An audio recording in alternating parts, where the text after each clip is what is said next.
V obci Zemplínska Nová Ves sa konal druhý ročník fašiangovej zabíjačky a zábavy. Nevšedná zaujímavá udalosť pútala návštevníkov, ktorí prichádzali a obdivovali prácu šikovných mesiarov a kuchárov.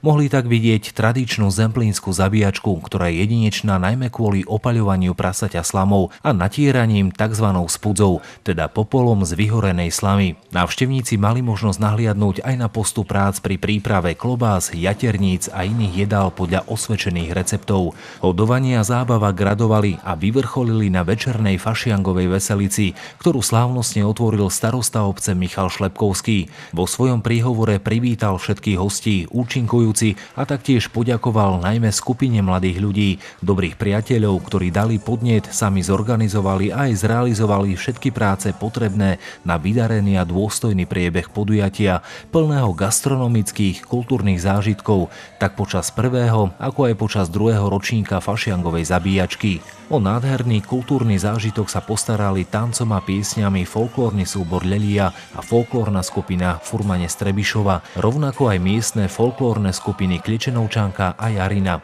Veľký záujem tradične vzbudila tombola, v nej mohol každý vyhrať zaujímavé ceny, ako napríklad rebrík, sekeru, vidly, zrno, elektroniku, darčekové koše, ale aj živého kohúta či zajaca. Uskutočnené podujatie malo okrem zábavy a hodovanie aj iný rozmer. Rozmer štedrosti a dobrosrdečnosti. Výťažok z tohto podujatia organizátori venovali na podporu aktivít zameraných pre deti v obci a už teraz sa môžu najmladší obyvatelia obce tešiť na oslavu Dňa detí.